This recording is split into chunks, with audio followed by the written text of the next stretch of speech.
For example 8, it is a physics application problem. A ball is thrown upward with an initial velocity of 64 feet per second from an initial height of 80 feet. The acceleration function is negative 32 feet per second. I'm going to write the function equation down for acceleration, and the other ones aren't functions, those are just pieces of data. I'm going to write v of 0 is 64 because velocity at time 0 is 64 feet per second, and then I'll write s of 0 is 80 because the initial position at 0 seconds is 80. All right, so that's the first couple sentences.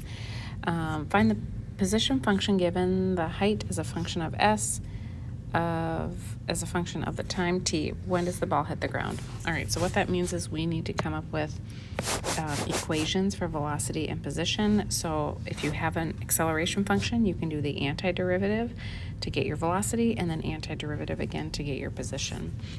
So I'm going to start with finding the velocity. If you know acceleration, velocity would be one antiderivative later. So it'd be negative 32t plus c. In order to do the antiderivative again, we need to find what c is, and I'm going to use this piece of data, the velocity data that I have, to figure that out. So I'm going to do that over here. V of 0, I would take this equation, I would plug in 0 for t, and it would equal 64. So that is me putting 0 in for t and setting the equation equal to 64. If you look at that equation, negative 32 times 0 is 0. So that means this c is 64. So I can go ahead and write my velocity equation as negative 32t plus 64 because of the initial velocity that I was given. Then I can go again, do another antiderivative, and this time it will be the position. So the antiderivative of velocity would be position. I'm going to do the antiderivative rule again. It'd be negative 32t to the 2 over 2 plus 64t plus c. I will be able to simplify negative 32 over 2, and then I'll have to find what that c is. So s of t will be negative 16t squared plus 64t plus c. I will be able to use this bit of information, s of 0 equals 80, to find that c. And so I'm going to go and use that. So s of 0 equals negative 16, 0 squared, plus 64 times 0 plus c, and it equals 80. The first two terms end up being 0, so I have c equals 80. Instead of rewriting it, I'm just going to erase that c and write plus 80.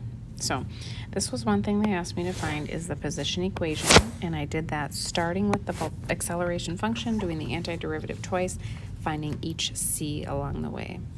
Now it asked me for when does the ball hit the ground.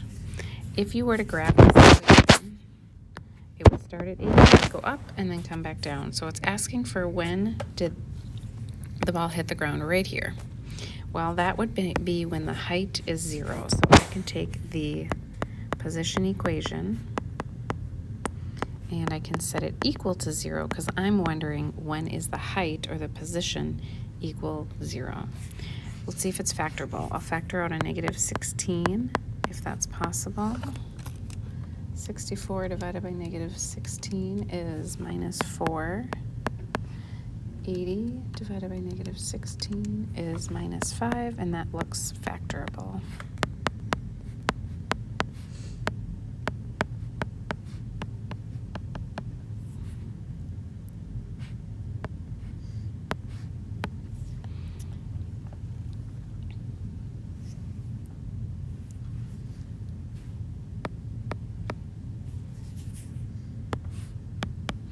Looks like I had my signs. I had to think about it a little bit. Looks like the times are 5 and negative 1.